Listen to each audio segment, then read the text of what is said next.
Hey there, rulers. Welcome back after a long week of Force of Will to the Teacher's Lounge. Maybe the last one? Who knows? We'll talk about that, featuring, as always, myself, Jeremy Franklin, and I am joined, as always, by what I don't know what's going on. We got Mike Rance down below me. Andrew Vatlin over there joining us here. And Crack and Josh Patton over here in the corner.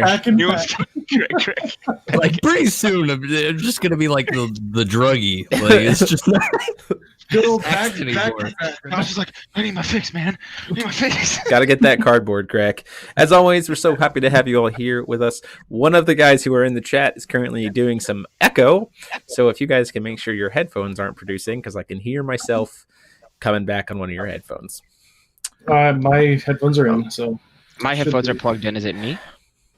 Is it me? I don't know. It's one of you. We'll figure that out. It might be Josh. Better. We'll figure it out as we go. We'll figure it out as we go. It is the wonderful I'll just not technical plug my issues. headphones in, and I'll talk like this with my headphones on. There you go. That'll work. So, as always, super happy to have you all here tonight. If you like what we do, consider supporting us by clicking that subscribe button down below. You can also join the channel as a member by hitting join. It's that little button that should be right about there at the bottom corner. You can join and be an alumni here of Ruler School. It is the easiest way to support us financially and helps us to be able to purchase equipment like this awesome new tripod we've been using for the GP streams, these new microphones, everything else that we're able to bring with us. So please consider doing that. It goes a long way. You get access to all kinds of cool perks. Like normally, the chat would be restricted to members only, but as of the nature of the conversation tonight, we are going to keep it unlocked because we want to hear from you. So maybe the last Teacher's Lounge, not the end of content. By all means, we tried to be not very clickbaity, but also a little clickbaity just for the sake of it. So, what we want to talk about tonight is kind of give a history a little bit about what the lounge has been and how recently it's kind of felt to me like we've accomplished that goal, and then speak to you as the community, as us as together, as we're kind of just chatting throughout this evening about recent turn of events, about what this show might become as it moves forward. So for those of you who have been at the beginning, this is all a new cast other than myself. The cast has been rotating over the 81 episodes we've been doing this. And the intent when we first started the lounge was to have known players who play at a higher skill level, play competitively, talk about the pieces of practicing, testing, thinking, playing that might not be a part of your average ordinary thought process, things that you can do to hone yourself and get yourself ready to be able to play at that higher competitive level, hence the teachers, right? And over the past month, 2 months, it's been more that we've started to talk more about current events, as well as talking more about kind of like rehashing older episodes, things that we've said like, oh, we've talked about that in a previous episode, stuff like that. So the question becomes, what does this video series need to be? What does this podcast need to be? I personally love talking about Force of Will live with the chat and people who are joining in every single week. I love talking to these guys. So the thought becomes, what do you guys want to see with that? And so with that, I'll kind of open it up to you guys in terms of your experiences of what you've the times that you've been on the lounge. Andrew asked me today if he could be on the lounge, but he's been like first time ever, and it might be his last, but like spitball some ideas of what this kind of I was like, stuff yeah, might be. I'll join on the last one. Yeah, for sure. But when you're talking about trying to improve gameplay, when you're talking about those kinds of things, you can only cover the topic so many different ways, so many different times until it needs to be something different. And so I guess for you guys, the question I would pose to the three of you is, if you were to then create a weekly live kind of discussion podcast kind of thing, what would you think would be an idea of what we could turn the show into? A very long, drawn-out AMA. Yeah, okay. It's kind of a hard question. So I can you kind of covered a lot of stuff. I can actually kind of run with this, I think, because I think, Jeremy, you've done a fantastic job making sure Andrew doesn't know that the reason why we have to cut it is because we started with him on, and we just can't be a teacher. So it's very nice of you to let him down really easy. Wow, that's not true, Andrew. That's not true. I'm gonna admit I'm not the best. I'm not the best at teaching or deck building. All I know is I just come to tournaments and play. That's all I know. He's got a fantastic face. That's He does have a nice face. So anyway, right. honestly, it's interesting being here from the very beginning. You know, I feel like when we get to a certain point, when you've logged X amount of podcasts, you know, you end up just having a natural kind of repeat to it, right? And so for the casters, it feels repetitive, you know, but from a viewer's perspective, as long as you can put like 5 to 10 minutes of like new fresh stuff, like you can actually rehash a lot of old topics. And so normally I would almost say like stay the course, right? Sure. But our player base, it feels consistent. It feels consistent. It feels like the same people that are here right now have been with us for a really long time. And I also believe that the podcast medium is actually not the most sought after anymore, probably like it was a year ago.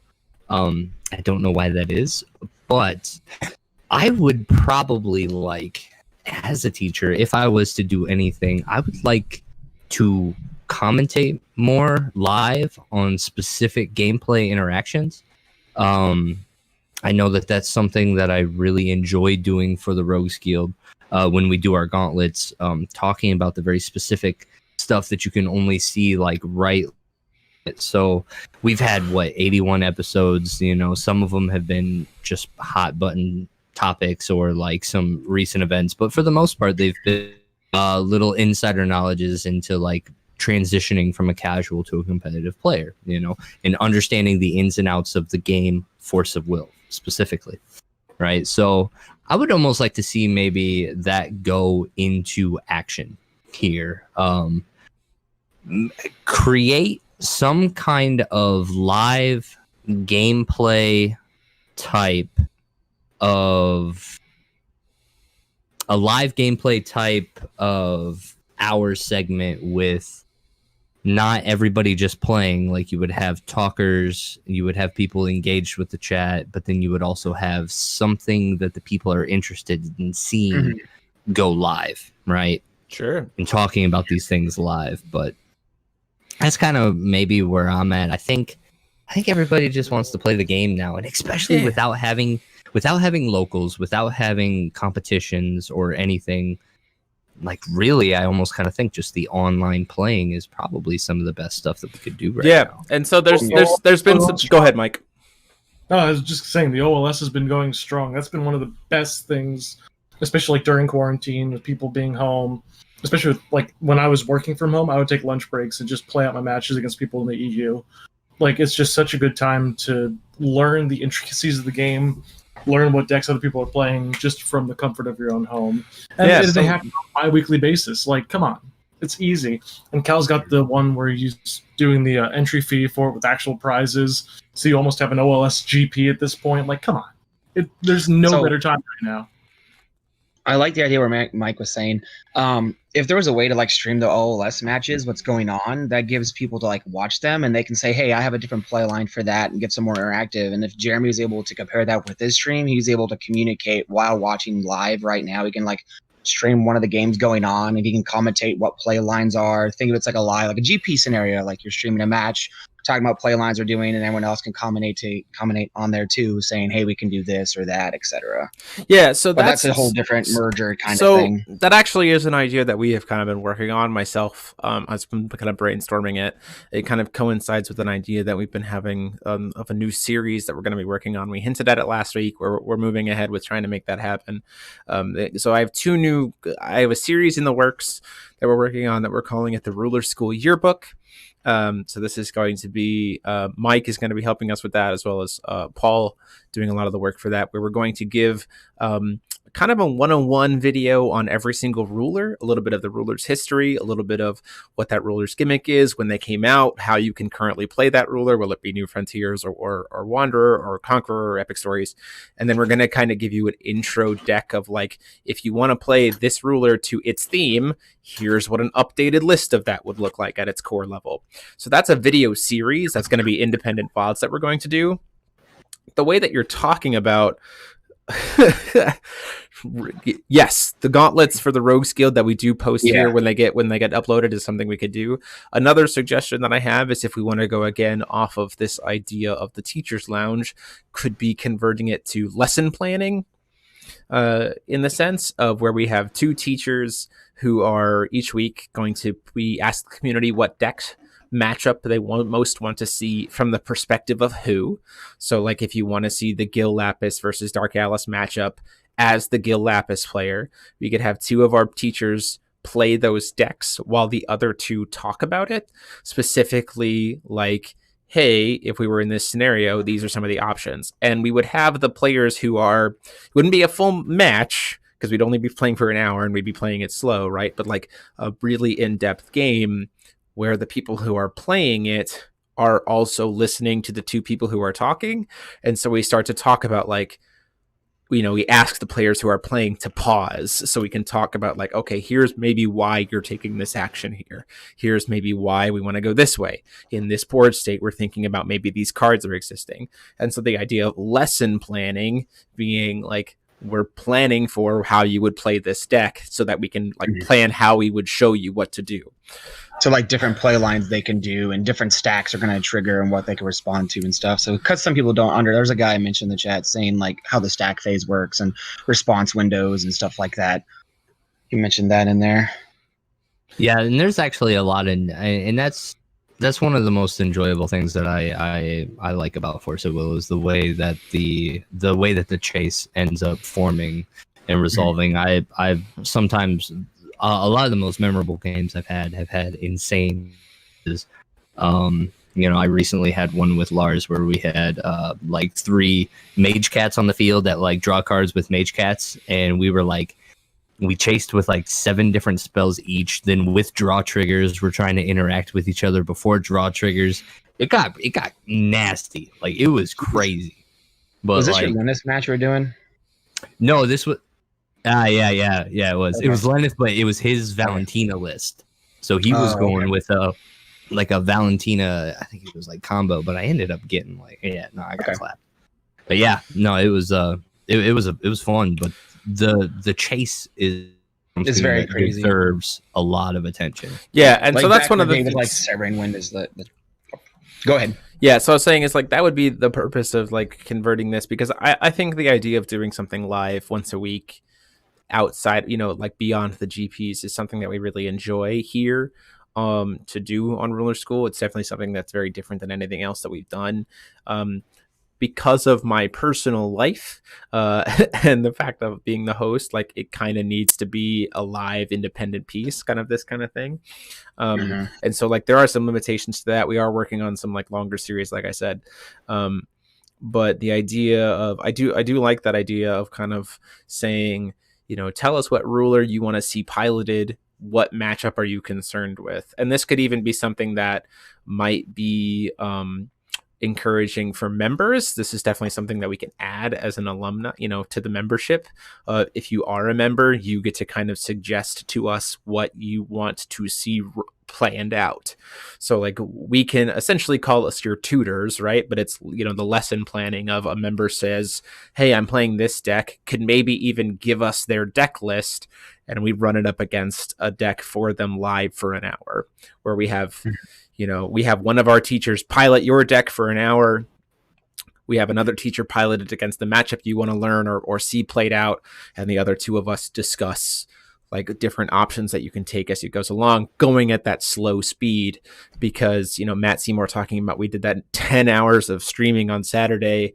And sometimes when you're just new to the game, where's my Genesis? Where's my Genesis? Sometimes when you're just Where's my learning, Genesis? sometimes when you're just learning the game, it can be kind of hard to see exactly what that speed kind of figuring out what kind of stuff does. So that's an option here. I like that idea. Definitely something we can look into. If that's, I mean, that we have a lot of people who are in the chat who are not members right now, and this is fantastic to see. If this is something that you would be encouraging for you to join as a member, even at that $2 level, to be able to make a suggestion, if you can let us know in the chat right now if that would be a motivator for you, let us know, because what we don't want to do is we don't want to paywall things that like people don't want to pay for. Like, your support and just being here watching us and watching the videos, because everything else is great, but like if it is something that would be worth an investment from you, it's definitely something we want to know about, just because like we have been able to improve the quality of the cameras, the quality of the streams and everything else because of your support. So, you know, I don't want to be like super mega ultra shill, but also at the same time, like I want to be fair, but also make our time valuable. I don't know if that's the best way to say it. So I have. Go ahead. So I was gonna say, people are mentioning like if you would do live game matches with like other pros, like instead of just doing it you and your buddy Patrick, like you play someone like Mike, like one of the Miles brothers, like online, you're streaming their game playing, or like Lars playing against Lars, playing against people online, like from around the world playing, seeing what they're playing. Because in America, like we love aggro, we love turning stuff sideways. So opening a broad community, what other decks are, that's what we do. Oh yeah, for sure. And that would be like, if that was what this was being converted to, then we would be opening it up to have more players participate as the pilots, right? Because it doesn't help. It doesn't help you, who would potentially be a member suggesting it, to have us be piloting a deck that we don't know how to pilot. Like that doesn't help anybody. So like, you know, one of the things that I've been afforded as with my connections and time spending producing content is I know pretty much everybody. So, you know, I know that they would be willing to help out and be a part of it if that's what you're interested in. But again, like this time slot, the point of this podcast has always been to be a supplemental tool to help players get better. Like that's what the time slot is for. But that was our mission when we set off to it. So now it's a question of, is that still the mission? And we change how we're approaching it, or can we change the mission? Right? You know. So it's actually interesting. Like I'm seeing the chat here, Matt, and I'm seeing Travis, and then even Grey Grumbler. I love it. That's awesome. But they're all kind of asking for more of the competitive stuff. So I mean, I guess I have a serious question for the chat, because I know that functionally this chat, the followers of Ruler School, have not cared too much for the extreme competitive environment. Yep. Do you guys really want us to cover the ins and outs of alter decks? Like, is that really something you guys want, or are you just saying that right now? You know what I mean? Because like I'm seeing this and it's talking about like Travis is asking for play lines, developing a deck from concept to competition. Like in all of that, you have to respect alters. So like, do you guys actually want us to be putting that kind of time into that, or do you guys want us to ignore Alter's existence? Because like I always get like mixed stuff. Like everybody wants Alter banned, but if you want to like, if you want these things, like if you want to understand, like we have to put the time into it. So let me know, because I'm watching. So go ahead. Yeah, and like I said, you know, that's we want this to be. We wanted this time slot, this project, to be the like bridging gateway for the competitive side, because you know, if you look at the channel's history, the ones that we typically get the most views on, and be honest, and that's the nature of any pretty much any card game anyway is majorly the casuals, right? The people who are just wanting to have fun, see some cool stuff. So we typically get higher viewership on those kinds of matches. And that was why we approached the Teachers Lounge with the mindset we did, because even if you don't want to necessarily edge towards competitive, we wanted to introduce these topics and talk about them in an easy to approach way that will just help you improve in general, even if you're not trying to get super serious about competition. And so like we can keep doing that, or we can ramp it up to 11 and start getting really, really, really, really competitively focused. I mean, which is kind of basically what the Rogues Guild are already doing. Right. So. And I don't, and that's why I don't want to step, that's why I don't want to step on the toes of like, let's just run live matches for the gauntlets and everything else, which is why I'm saying the idea of we get given a deck to play a specific matchup and not like play it for see if it can win, but discuss the matchup, like talk it out, game plan it.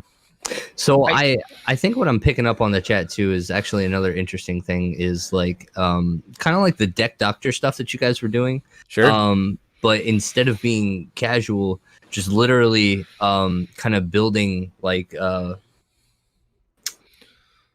Gray was saying, going from a concept and then knowing the meta and respecting and building at that point through, and then it could be the deck that you end up running on like your feature match, right? Like you end up doing a feature match on Wednesday, right? We record on Wednesdays, yes. And then for like the following week. Mm-hmm. Yeah, because in the chat, like you're at the point where you said, like, I think the casuals are there, but the casuals seen enough casual play, and I think they want to see what it's going to be like if they go to a GP. They want to understand the play lines, like the altar line. Like, obviously, everyone wants to know what the play lines for altar are right now. Like, how many times are they going to loop? What's my response window, etc. No one likes altar. I'm not a fan of it, but I'm a competitive player, and I'll play it because it's probably like the best deck in the meta, supposedly. Sure. Let's cancel it.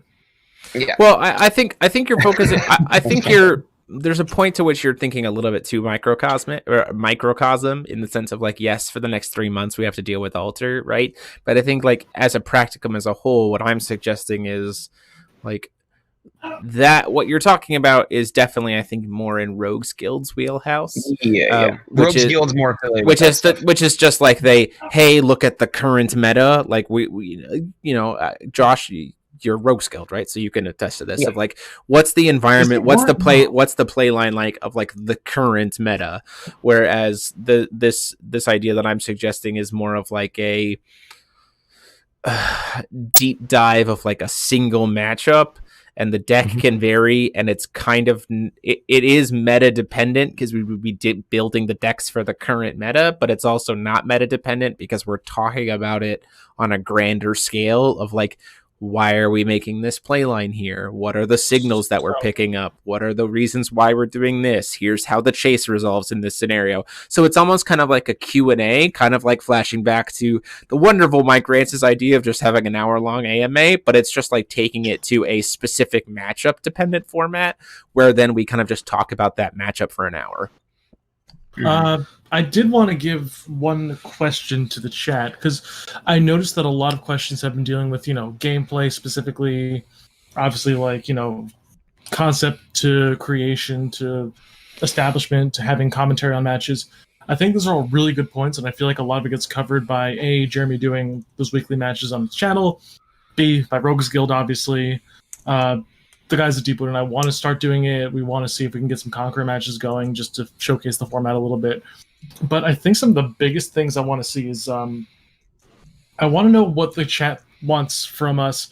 Say we keep things in the same format we have it right now, where it's 4 guys talking and it's something that you could listen to on your drive home from work.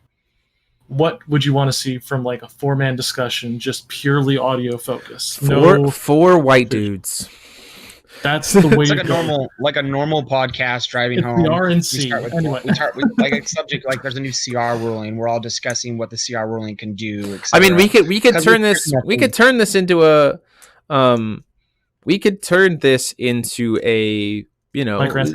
No, not a Mike Rance AMA. Stop it. No, a drunk Mike Rance. You have AMA. We're halfway there, boys. Let's go. you have your channel for drunk AMAs, but It's true. you know, in a sense that we have to do also recognize that like the other long-standing piece of audio form only content that existed for Force of Will was the Scrubs podcast, right, where they talked about the more kind of current eventsy kind of stuff, recent discussions, had some things like that, and it was that audio format, and now it's gone. So the idea of if the Teachers Lounge has fulfilled its initial mission, is that an option for people, what people might want to enjoy, of just having a discussion about recent events, talking about maybe some recent gameplay that we've had interactions with, or current events or current news, to talk about it that way and see what's kind of going on there, while also talking about like things competitively, like sprinkling in talking about like competitive things or how this affects competitive or anything else.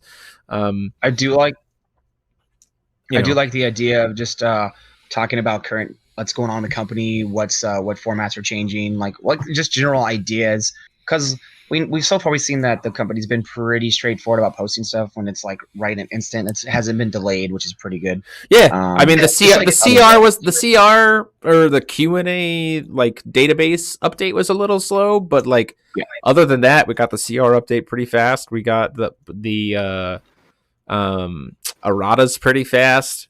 We got there's a lot of stuff there. I mean, like there's definitely a way that we can take this podcast into just more of a podcast direction. You know, it's just I guess that's not going to be a question for the chat so much, because more of us. The chat right now, they're going to be like, no, I love talking to you. No, don't leave. But like, for those of you that watch this later, please comment on this video and let Jeremy know on this video. Yes. You know, what are some of the forums that you listen to this in? Did you also listen to the TCG Scrubs? Like, were you listening to it on iTunes? You know, like, what is your form of ingestion? Are we going to turn this into, are we going to turn this into a sequenced podcast where like we have segments that we talk about recent things, like us, I've seen that, or we take questions and do stuff like that and everything else. There's also the idea of what if we alternate, right? What if we go back to maybe every other week, and then the alternating is that like deck profile, the deck doctor kind of stuff. So like there's a lot of different things, and you're absolutely right, Josh. I think to close this portion of the night out, I do want to just say, again, leave us a comment down below about why you ingest this particular content, for the Teachers Lounge, and kind of what you would want to see. Shove it in your face hole. What you would want to see it turn into, and kind of why, because we want to make the best content we can, and we want to don't just spin our wheels on something we've always done because we've always done it. It can definitely be something different. To that end, Andrew, you bring up a lot of good points in terms of like stuff that's happened recently.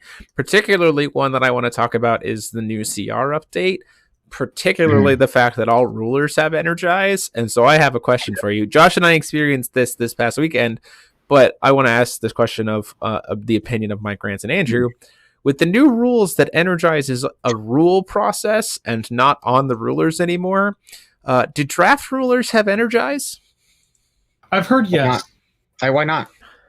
I mean, they're printing these rulers. It's a static rule in the CR stating rulers have Energize. And they're just getting void Energize. And they're also just getting void Energize. I wouldn't consider it anything. It's a 5-color Energize. You just burn a limit counter.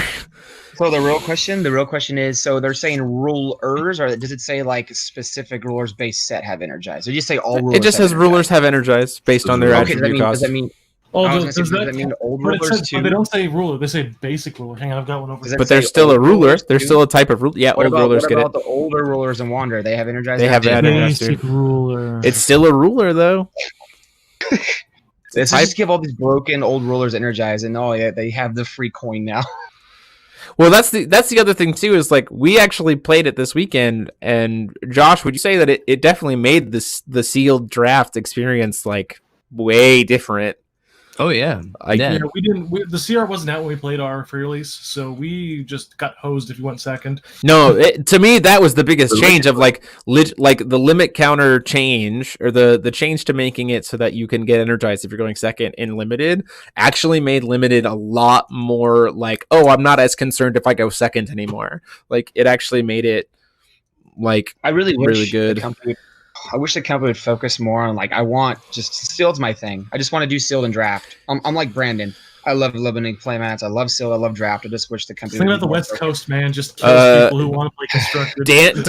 Dan Roland, CCG Prime. No, you still have to pick one for Epic Stories. You don't get 2 energizes for going second. Oh baby. Epic Stories is broken. You just want to make it more broken. Yeah. Yeah. No, I was very fine with the rule. I liked it. It felt like a normal game of Force of Will. Yeah, that's I think the biggest piece is it felt like, oh wait, I'm actually just playing regular Force of Will with jank decks. Yep. Mm-hmm. Also, as somebody who was part of the Wonder Bandlist committee when we made the change, first of all, props. Second of all, this changes nothing because Divinity is still the best thing in Wander, and everything else is irrelevant. Which is having 5. We know that. Which is why I play Conqueror. That's Jeremy. Take my heart. Take this. I'm actually playing Conqueror for the first time, man. I haven't even tried Conqueror. I'm playing a Deepwood deck.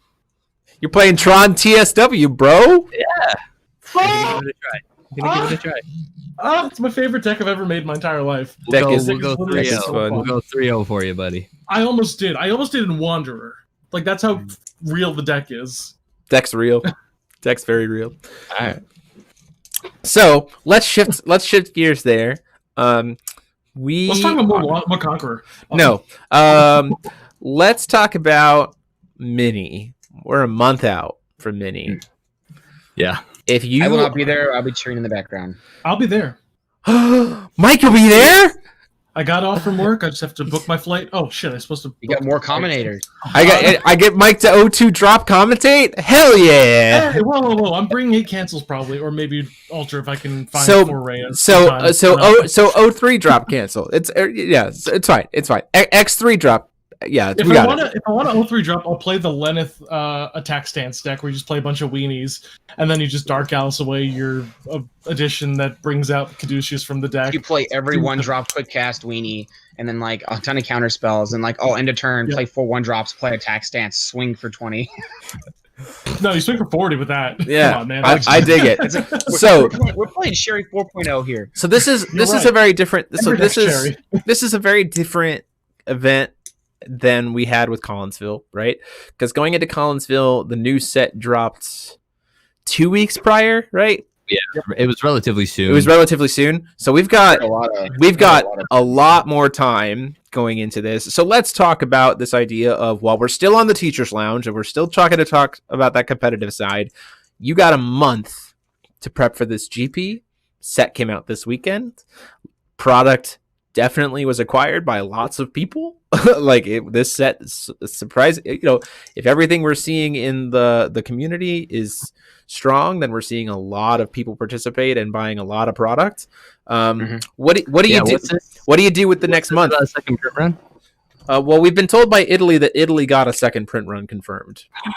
So what do you do for the next month? I think you look at the previous decks that were in Collinsville, see what you can modify them to your playstyles, and then see what current cards will impact the meta the most, and then just make a giant gauntlet of play, or just come watch Rogues Guild. We'll do the gauntlet videos for you, and you can see what the decks are. Mm-hmm. That's my honest opinion. Yeah, no, that's fair. What I always do in the very beginning is I try to make whatever was the most obvious good decks that came with the new set, right? So 2 of the 3 of the most powerful. The third one I didn't see, actually another teammate saw, but now that I've been shown. One is Lenneth, taking advantage of that spell that we had in AO3 to cycle through 12 protective deities and get that spell back to your hand off of Caduceus, and with the Caduceus edition that was given to us in AO4 that fetches a Genesis or a Caduceus. That deck got very consistent. That's true. And easy to dodge. A lot of a lot of the normal removals. So And you're talking about Nidhogg, right? Talking about Nidhogg. Talking about Behemoth. I'm talking about Adam Broly. Like all of those, I think are fantastic. So like Lenneth will be the first deck I run through the OLS. I've got the most time on it, so I'll run that through the NFOLS. But then also looking at the rulers, Gil Lapis on the J ruler side with Imperishable. I'm looking at that as just powerful enough at face value and trying to build a deck around it. I think that's bait. And that's what I don't. Nice bait for mate. I think Jeremy and I were saying stuff talking about Gil Lapis. I think it's just gonna calm down. You just burn your opponent out in one turn with multiple Blazers. I think because we're still in a format with DBV still in the format, I think that. Yeah, well, I mean, it's going to happen, right? So talking about Gil, and this is untested. It's just been like my experience, even just looking at the deck list that I've seen and kind of my own stuff, is we're talking about a format where one-drop quick cast stuff is still super, super good.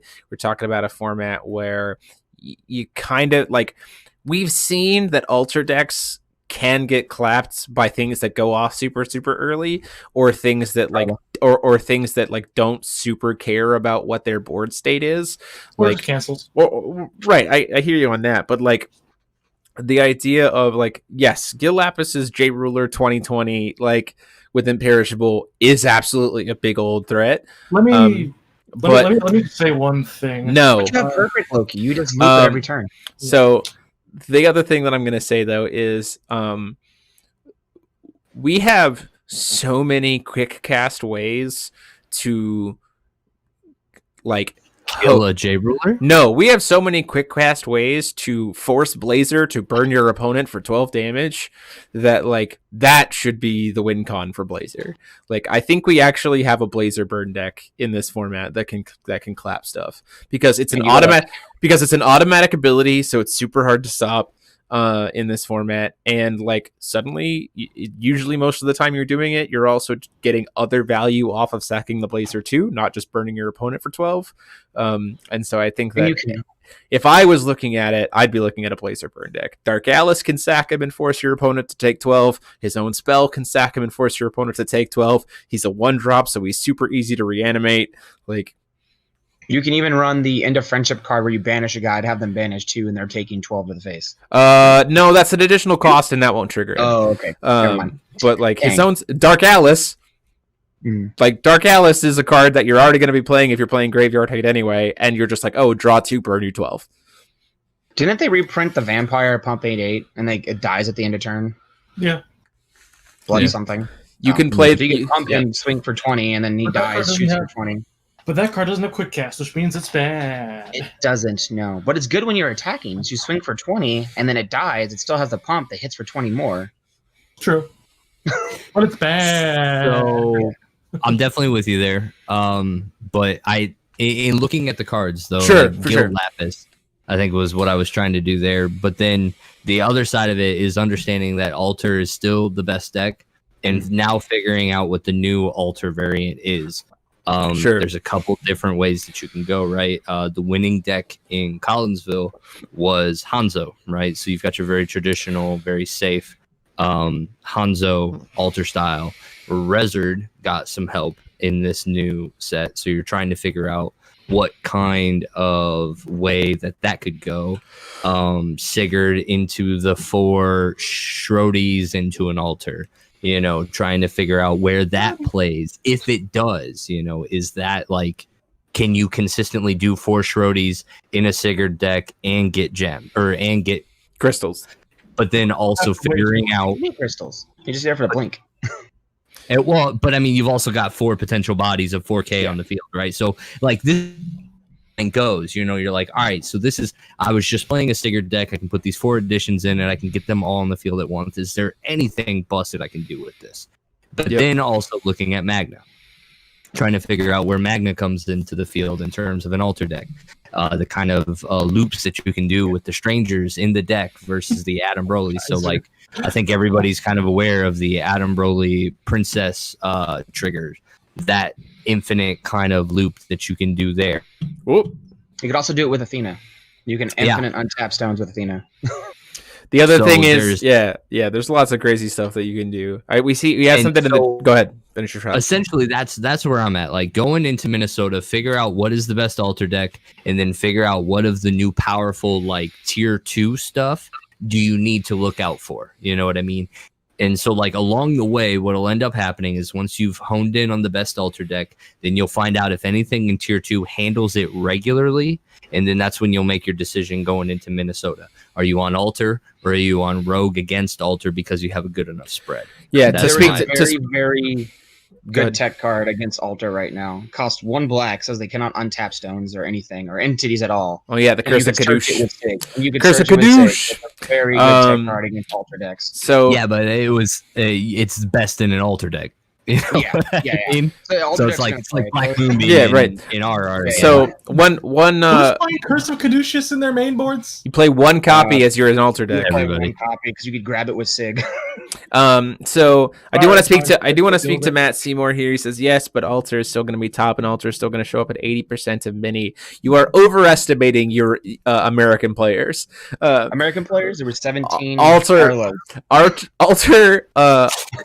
will probably make up about 40% of the field, and then very consistently sit at the top tables. Listen, so you can't blame Matt at this point. He's from Canada. I think the American idiots. He's not wrong that in a majority of tournaments you would expect that to be it. However, that is not the United States. But to that point, regardless of the percentage, what Josh is talking about is, I think, the right thing is to find out what variant of the altar deck is noted to be the best against like the wides field, and then see if there's something that can then keep up or overcome it that's not an altar deck. And that kind of leaves you with your 2 choices, right? Of like, are you going to play the anti-meta to try to guess the meta and hose it out? Or are you going to play the altar deck and deal with those mirrors all day? Unfortunately, I think that there are those options there. I think that this is the one thing to me that's a little bit weird about mini, right? Is we have a GP worth of results that has altar in it. So like altar has a little bit of a better launching point than just going into a pure blind meta, right? But also at the same time, you still have a month of blinds where we aren't seeing results from like anything, because overseas it's all cluster, right? So, and they don't have it. So you're just having fun. We're over here with altar. Yeah, go on Untap and try to play New Frontiers at noon. I dare you. Yeah, you're not going to get to. You don't get to. You don't get to. You go in there, they're like, it's only cluster only. Yeah, you can't play DBV. You got to play cluster only because where all the Europeans are playing right now. Listen, I can agree with that. Honestly, if I was in a room with Hitler, Stalin, and DBV, and I had a gun with 2 bullets, I'd shoot DBV twice. You're like, I hate that set so much. It's worse with this topic. They always put like the 4th set or the 3rd set, the most broken hatred for that set. Every block they print, 3rd or 4th are always the most broken. So the Alice Origins, there's a lot of broken cards in it that can make older DBV decks very, very powerful. But then it also can make newer card decks very, very powerful. Like, they're just so much low-cost spot removal now. It's just insane. Like Arla is just insanely good in my opinion. I actually think Arla might be the best deck. Like, you play it. I'm sounding like Brandon right here, but it might be because you play a ton of 1-drops that get in for 4. You have instant speed addition removal to answer altar. Like, they go to sack to altar, response before counter hits, sack altar. Cool, sack another guy, do it again. No, you don't get your counters, your whole board's gone. And then I have 8 counter spells in the deck now? Seems pretty good. And then you're like, oh, do I need a judge? No, I can beat you down with 1/4, like 1-drop 4/4 flyer that's unblockable. Time out. Sorry, I'm hyping here. Are we playing Matt and Arla? Or are we playing Defense Stance and Arla? Obviously, you hit it off of the Winged Lord. That thing's free. It's a mage art. It's a mage art. It's a mage art. You can't play it off of the. Yeah, you can't play it off your wing. You can awaken the Winged Lord off of the mana. Yeah, you can awaken it to get it into and then play. You just leave it top 5 cards of your deck, and you're just like, oh, hey, look, a defense stance. You got canceled. You can even play attack stance in the deck if you wanted to, because you have a shit ton of 1-drops. And now your 1-drops are 10/10s going in for 10 and they're flying. And this is why I'm talking about this off of here. This is why I'm talking about how mini is, I think, still going to be. It's like close That's enough. aggro. It's close enough to me that like it's There's still some aggro there's still stuff. gonna be a This is lot of America. variation in the meta, but it's far it's just enough up and away down. that you have a chance to figure it out. So it'll be very interesting as a commentator to see what ends up getting Because played in there. Collinsville, I played Rune Altar. I played against 5 Arlas. It's all my matches I played all day. 5 Arlas and 1 Lineth. Yeah. I lost to 1 Arla and I beat every other deck. But Arla was the most annoying because Pierre is a pain in the ass against the Altar decks. All right, so 100%. check this out. This man who just went 4-1 to top 8 against Arla in Collinsville is now telling you Arla is the best deck. You gonna listen to this man? So listen to me. The best Arla player He beat it with an altar. I only lost to the Bremont decks. Brandon beat me round 1 because we didn't have enough time to finish game 3. He beat me in time. But once they get enough counters on Pierre, Altar's dead. Unless you have spot removal in your deck to kill it. That's the only option. But like they have counter spells now. Like I don't know. I'm still shocked that I'm gonna bring back a phrase that I used all during the live stream for my birthday. Now this is Force of Will. Like let's just put on the podcast. Put on the pod Is racing that helmet. what we were saying the whole time? I was just X gonna give it to you. Yeah, for sure. All right. Well, you know what? If I was going to Minnesota, I just play Perfect Loki. Perfect Loki deck with Schrodinger's and just infinite loops. So- like Athenia's and Altar and Perfect Loki. So That's what I These are good. Matt Seymour asking us, how do you guys keep the local scene from collapsing? How do you grow as a community? How do you gain new players? These are huge questions that the games players want to know. Teach us. So I don't have a doesn't have a locals. Throw Doesn't have a locals. I'll let Mike go first. Throw your yellow bordered dual stones at people, and just let them play with it. Because they're not going to have enough of the regular dual stones, but you're going to have like all the dual stones because they got reprinted to hell in all these sets. So it's really easy to do that. Second of all, do a draft. yes. This is actually 100%. this set AO4 is actually a ton of fun to play sealed. Like I was like, and Play to be them. honest, like Yeah. I'll give credence to it. They did a really good job with designing it, and it's a slow enough. Like it's a mix of fast and slow if you're playing with the drafts ruler that like you can do some pretty silly stuff like Mike Rance or not Mike Rance like Slow. Josh Patton going 5 color in a seal deck and winning like What Mike said I about final new finished locals. 3 times in a I game. do agree with Mike. I do agree what Mike was saying at our locals because Brandon Bremont used to live here in Arizona with me. In our locals, we used to average 10 to 15 people, and we used to ask people options. Do you want to play competitive? You want to play New Frontiers, or do you want to do limited? A lot of the times they did limited. Me and Brandon would pay for people that are coming to play. We would pay for them to enter and let them just keep the cards because we want to build our local scene. yep. Like limited is the best way to do it if you're trying to build locals. Limit or draft because people won't have cards. Like it's $10. That's what we Limited charge. for COVID right now, like the sealed Yes. for COVID right now. You don't want to pass around a draft packs in COVID, but you do want to just give people 5 packs. Sealed is really good right now. And then Yep. the other thing too is, in a non-COVID world, right? So like 3 things that you could do that are super, super helpful. 1, immediately start like an active, not a Facebook page, like yes, a page, I guess, but like group, we really. have more a group /chat that is your community. Like a chat as a community is super, super huge because then like players can add. Discord? You can do it on Discord. You can do anything like that. Like it can be Discord, Facebook Messenger. Like make a chat realm for all of the players and then encourage your players to then add people to that because that immediately gives you a way to like say, hey, welcome to the group, or hey, welcome, like when a new person joins or like when they encourage their friend to join, because then what they can do, what you can do with that is you can allow. So let's say Mike is one of the players in my community and Mike has a friend that he wants to get in, but we just played locals yesterday, and so our locals isn't for another week. Mike adds his new friend to our group chat today, and then rather than having to say like, hey man, next week Wednesday, let's go play Force of Will, you go, hey, welcome to this Force of Will group. We play next week. here's an entire week for you to start getting to know people and start to chat about things and start to get involved. Like, you take the local communication, the like camaraderie, and you have that be something that becomes a part of their day outside of your local night. And that's a really good way to build the community and encourages people to come play, because it's like, oh, I'm not walking into a room full of strangers. I already kind of know these people at least a little bit. They know me. So like, there's going to be some interaction there.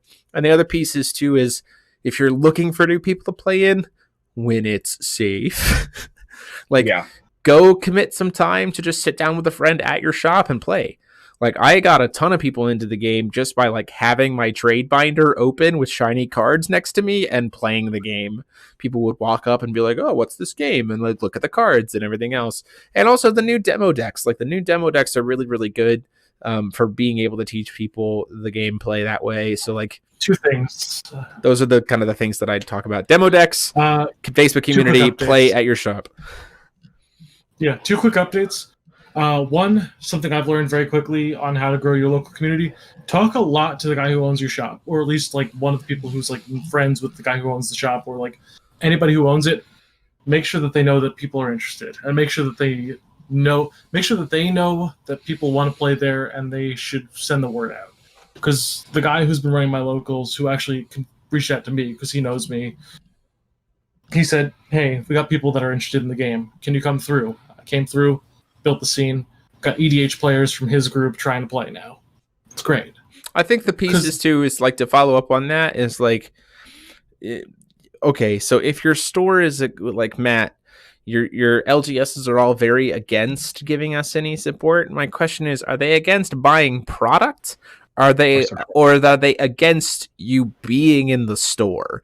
Because if they're against you being in the store, really hard, that's probably a sign that you shouldn't be at that LGS anyway, because that person is not the greatest. But if they're against you buying product, I still think you should try to make efforts to play in their store, because then you can start to show them, oh, hey, we do have people who are showing up. Oh, hey, they would be able to buy product. They would be willing to buy product. Second thing, Matt's saying that most Canadian shops have been burned bad.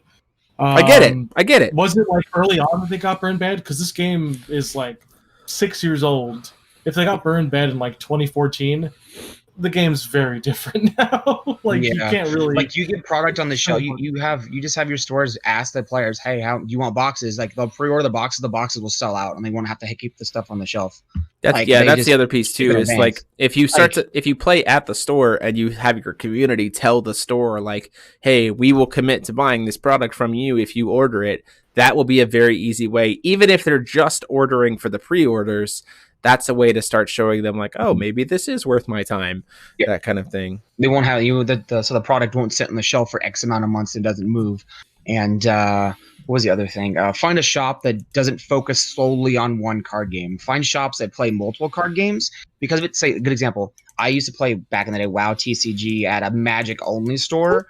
We had one table to hold locals. It could fit 6 people. It was pretty bad.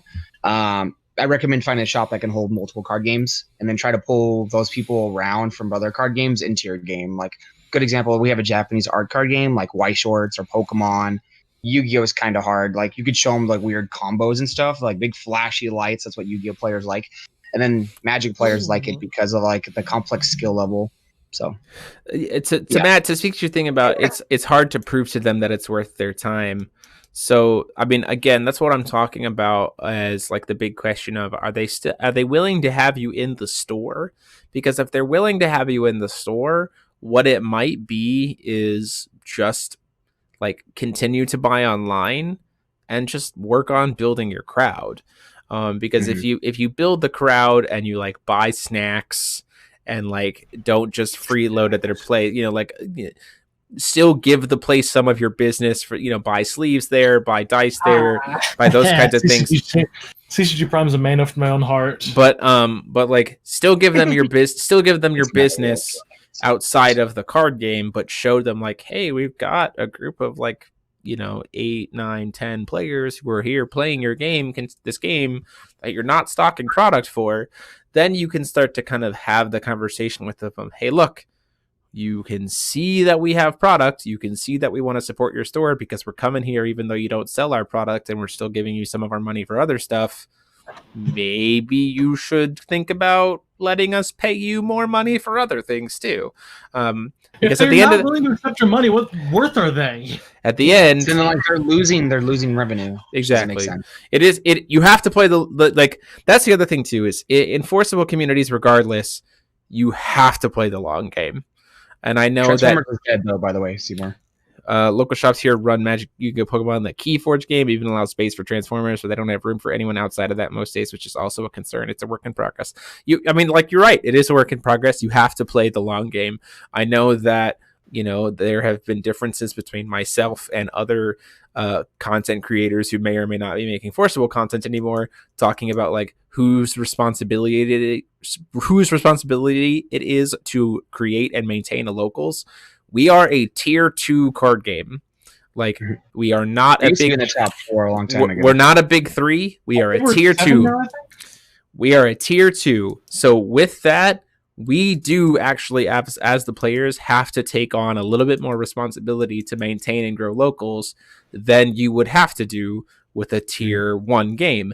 That's just the nature of the size of the game. That's not a bad mouth to the company. That's just like what we have to do. We have to do, yeah. Right. Like example here in Arizona, the Pokemon crowd is so spread out, and like people only show up for championship tournaments, and locals are never there.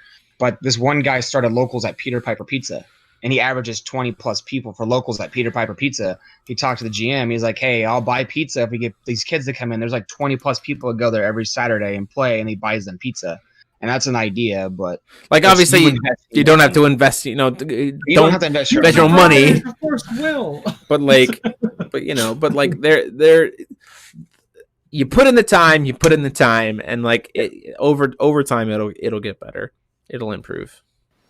But those are my big suggestions. I mean, I think the biggest one that I can really heavily advocate for is just that idea of make either a Discord group or a chat that's just specifically for your local scene, and encourage your players to add people who are interested into it so that they start getting introduced to Force of Will and the community outside of the locals night, so that it's an easier step in. Because then also people can be like, hey, I'm really thinking about playing.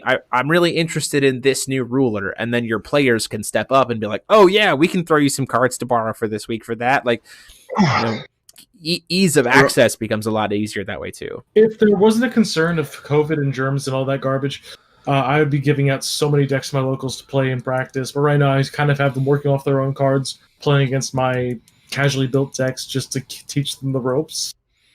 I was going to say, that's a really big deal. Dylan lives in Canada. I mean, have you reached out to him to talk? Yeah, Canada's big. It is very big. Yeah. I mean, I think Matt's about 6 or 7 hours away from where Matt is. I'm just saying you can reach out to him and like see if they have a group all over Canada. Did I get you with that one, Josh? It is big. Well, Canada can't be that big. It's just America's hat. I'm gonna log out now. Bye, guys. No, but you ain't Ontario. You ain't Canada. Oh, where is my Genesis? Somewhere in Canada. You're gonna be looking for a while. Wow, Dylan lives 2 days away from you. That is far. Yeah, he's Matt's on an island. You can't really blame him. He's like Castaway Tom Hanks. I don't know. We're talking to a coconut. I'm sorry. Yeah, I think CCG. That's 2 days by elk. CCG Dan makes a good point here. Is games have slumps. The key is to know why. Force slumped because of the company, but is kind of back. It's making its way back. The others are slumping because the shiny is wearing off. I would agree with you wholeheartedly. The number of games that has seen that the Forcible community has seen take some of our player base only to die and have that player base slowly come back has been truly impressive. So 100% agree with that.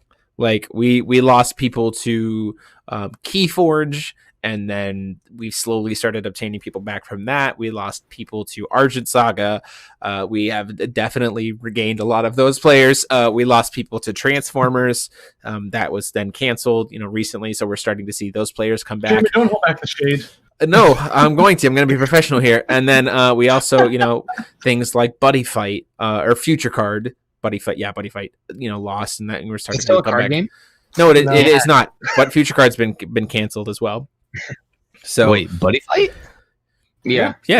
Future Card Buddy Yeah, it's Fight been has been canceled. Yeah. When? Like a month and a half ago. Where you been, bud? Dude. Vanguard White Shorts are like up there still. Like they're we survived. We survived. Oh, Dragonborn. That was another game that took some of our people and lost. Star Wars Destiny dice that took some of our player base, and we started to get some of them back. Where's Final Fantasy? DBZ is dead because Jim. I'm not even going to mention his name. Decided, no. One person we don't mention. That's why. There's a lot of people, Final Fantasy TCG is another one, and there, it's again but that's what I'm talking about in the sense of, I think that I Spy recognized that over the span of time they had a chance to hit a tier 1 game when we initially started. Then they stumbled, but then a lot of their time after that was trying to reclaim the opportunity to be a tier 1 game. I think within the past year there has been this shift of mindset to be we're not going to try to occupy this space anymore. We're going to just do our best job possible in this space, at this tier 2 level. And so I think when you think about, when you as a player who's trying to build your community, think about trying to build a tier 2 community of what that looks like in terms of the communication of the players, how big your locals are going to potentially be, then you kind of shift your expectations and it becomes easier to put in the work because it feels more rewarding when you change your expectations. If you're trying to get to a locals of 30 players and you're seeing 10 to 12 per week, that can be really disheartening. But if you acknowledge hey, we're a tier 2 game, 10 to 12 people coming up consistently for a tier 2 game is awesome. It makes putting in the work that much easier, I think. So we'll be the best tier 2 game out there. Yeah, and I'm fine with that, right? Yeah. Right. I know we tried to compete with the top 3 several years ago, and we were ranked 4 for a while, and then the game kind of went down a bit because there were some bad decisions made. And it was really hard to get product for some X amount of months or X amount of years. But the company's going in the right direction. I'm all for it. Yep, yeah, same here. And that you just keep putting in the time. The game's market feels very similar to how it did back in Grim Cluster, which I think is a really nice testament to how the game was focusing as it was back in the day.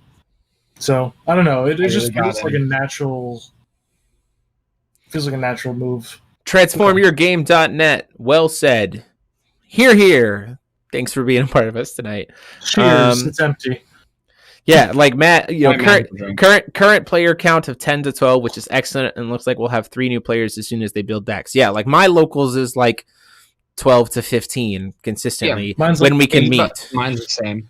When our locals actually forms, it's low end 10, max it can get up to 25 if everyone in the valley goes and plays. Which is great. So just do that. If you find all 6 Dragon Balls, there's 7. There's 7. Josh, there's 7, Josh. Josh is a fake Josh fan. doesn't count in the 7th Dragon Ball. Josh is a fake weeb. I don't like that guy anymore. So with that, I think we're going to call it here for tonight. It has been...